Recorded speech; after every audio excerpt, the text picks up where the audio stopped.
Praise the lord. యేసునామమే జయము. మన రక్షకుడు, మన విమోచకుడైన యేసుక్రీస్తు అతి పరిశుద్ధమైన నామంలో అందరికీ వందనాలు. చిన్న ప్రార్థన ద్వారా ఉదయకాల వాక్య భాగం ధ్యానించుకుందాము. పరిశుద్ధుడ మహాగణుడు అయిన దేవ యేసయ్య, సర్వాధికారినైనా మీకే వేలాది వందనములు, కృతజ్ఞత, స్తుతి, స్తోత్రం చెల్లించుకుంటున్నాను దేవ ఉదయకాలం ప్రభు వాక్య భాగం ధ్యానిస్తుండగా వాక్య భాగం మాకు అర్థమవుట్లు సహాయం చేసి మీ కృపలో బలపరిచి మీకు మాదిరిగా మమ్మల్ని నడిపించమని చిన్న ప్రార్థన యేసునామంలో అడిగి వేడుకుంటున్నాను తండ్రి. Amen amen. సామెతల గ్రంథం 15వ అధ్యాయం 6వ వచనము. నీతిమంతుని నీళ్ళు గొప్పదనిది భక్తిహీనునికి కలుగు వచ్చుబడి శ్రమకు కారణము. ఆమెన్. దేవుడి వాక్య భాగం దీవించిన కాక. ప్రభునందు ప్రియులారా, ఇక్కడ వాక్య భాగంలో గమనించినట్లయితే నీతిమంతుని ఇల్లు గొప్పదనిది భక్తిహీనునికి కలుగు వచ్చుబడి శ్రమకు కారణము.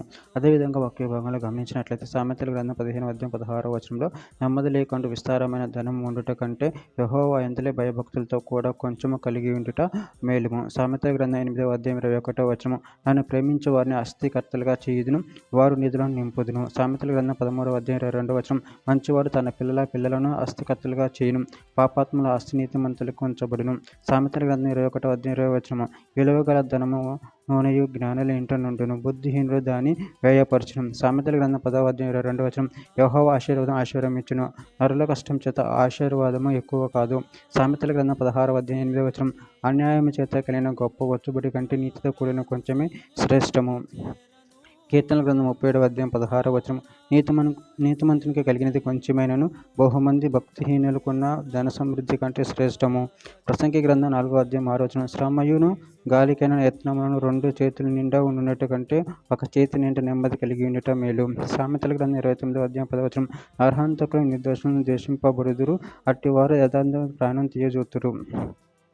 హెబ్రీయులకు రాసిన పత్రిక 13వ అధ్యాయం 5వ వచనం. ధనాపేక్షలైన వారే మీకు కలిగిన వాటితో తృప్తి పొంది ఉండుడి, నిన్నేమాత్రమును ఎడవని, నిన్ను ఎడనడును ఎడబాయను అని ఆయనే చెప్పింది కదా. సామెతల గ్రంథం 30వ అధ్యాయం 8వ వచనం. వ్యర్థమైన వాటిని అబద్ధములను నాకు దూరంగా నుంచుము, పేదరికమైనను ఐశ్వర్యమును నాకు దయచేయకము, తగిన ఆహారము నాకు అనుగ్రహింపుము. చివరిగా ఒక మాట. లూకాసు వార్త 12వ అధ్యాయం 15వ వచనం. మరియు ఆయనతో వారితో మీరు ఏ విధమైన లోభమునకు ఎడమియ్యక జాగ్రత్త పడుడి, ఒకని కలిమి విస్తరించుట వాని జీవమునకు మూలము కాదనెను.